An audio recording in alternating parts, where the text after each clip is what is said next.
As soon as I published my video about which ancient language is the easiest to learn, I received an email from Steve.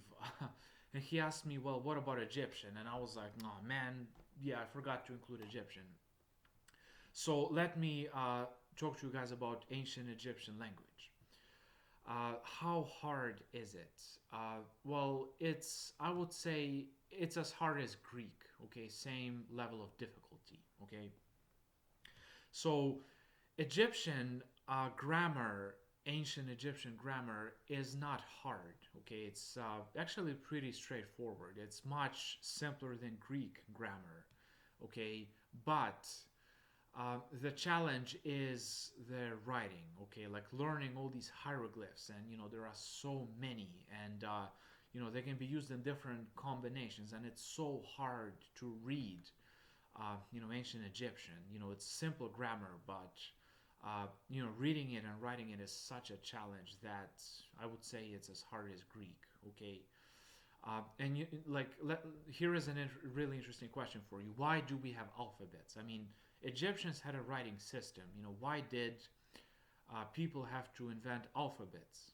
Why did they invent letters? Kind of like we have in English. Well, why? The answer is because ancient Egyptian hieroglyphs were so hard to read, and they sucked so much, that Phoenicians, those people who lived in ancient northern Africa, they decided that they had enough of this Egyptian nonsense. They need to have a simpler, more straightforward system of writing, and that's why how we got the alphabet.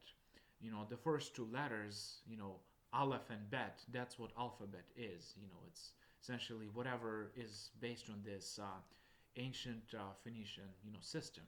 And all alphabets, sort of those Indo-European alphabets, such as like Cyrillic, Russian alphabet, Greek uh, alphabet, Latin, sort of English alphabet. It's all based on Phoenicians, and the whole reason why we have it is because Phoenicians, thought that Egyptian writing system sucks. Okay, that's just putting it bluntly, but that's what it is.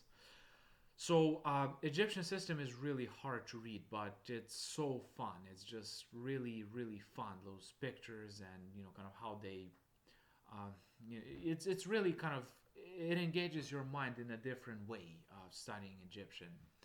Um, and linguists disagree about sort of where does Egyptian belong in the linguistic categories. Okay, so there are several schools of thought, and I do not know Egyptian sort of deep enough to give you a certain answer, but I think it's a Semitic language. Okay, it does have a lot of grammatic similarities to Hebrew, so I think it's a Semitic language, which it's kind of a intralinguistic isolate. So to kind of give you guys some basic linguistic jargon, languages are divided into those big groups, those families of languages.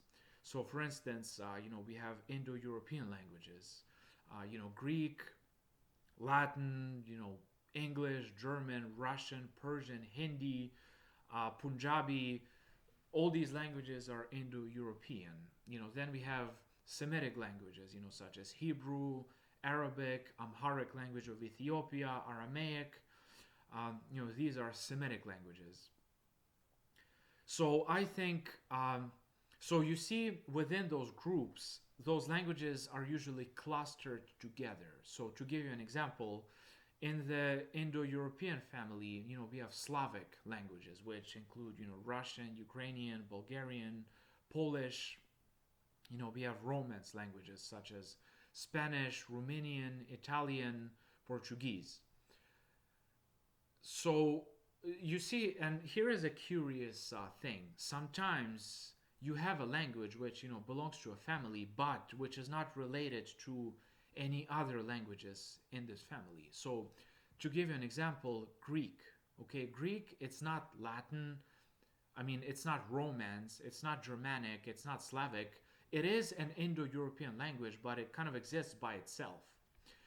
And there is another language like that in the Indo-European category, and that is Albanian, by the way.